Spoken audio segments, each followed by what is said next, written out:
বন্দরনগরীতে আবাসন খাতের মন্দা কাটিয়ে উঠতে শুরু করলেও 10ম চট্টগ্রাম রিহ্যাব মেলার লক্ষ্য পূরণ হয়নি। প্লট ও ফ্ল্যাট বিক্রি হয়েছে লক্ষ্যের চেয়ে 8% কম।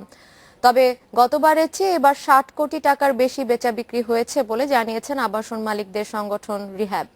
রাজনৈতিক স্থিতিশীলতার কারণে পরিস্থিতি ভালো হচ্ছে বলে ধারণা করছেন ব্যবসায়ীরা। মন্দাভাব কাটিয়ে আবারও চাঙ্গা চট্টগ্রামের আবাসন খাত।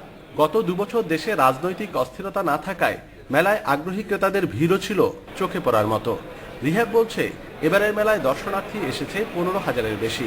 আবাসন খাতে ব্যাংক ঋণের সুদের হার কমায় বেচা বিক্রিও ছিল ভালো। আমরা যে উদ্দেশ্য নিয়ে এসেছি বা আমাদের যে টার্গেটটা ছিল অলমোস্ট আমরা সেটা অ্যাচিভ করতে পেরেছি। সো সব দিক বিবেচনা করলে দেখা যাবে যে বিগত কয়েক বছরের তুলনায় এবছর রেসপন্স অনেক ভালো। এবার মেলায় ফ্ল্যাট ও প্লট বিক্রির লক্ষ্য ছিল 500 কোটি টাকার।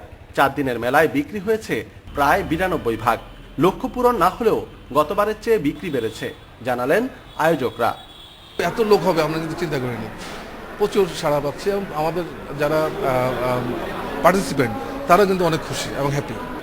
নগর পরিকল্পনাবিদরা বলছেন আবাসন খাতে স্থিতিশীলতা বজায় রাখার পাশাপাশি পরিকল্পিত নগর গড়তে নির্দিষ্ট নীতিমালা দরকার। আমার একটা সামগ্রিক তত্ত্বাবধানের মধ্যে, একটা ডিসিপ্লিনের মধ্যে এই আবাসন খাতকে যদি নিয়ে আসা সম্ভব হয়, একইভাবে যেহেতু মানুষের বাসস্থান খুব বেশি জরুরি, সেজন্য রাষ্ট্রীয় এবং অর্থনৈতিক প্রতিষ্ঠানগুলির পৃষ্ঠপোষকতা যদি থাকে, তাহলেই শুধুমাত্র এই ব্যবসাটি ঘুরে দাঁড়াতে পারে। বন্দরনগরীতে 5 বছরের মন্দা কাটিয়ে আবাসন খাতের ঘুরে দাঁড়ানো দেশে বিনিয়োগের সম্ভাবনা বাড়িয়ে তুলছে বলে মনে করছেন ব্যবসায়ীরা। অনুপম শীল, ইন্ডিপেন্ডেন্ট নিউজ, চট্টগ্রাম।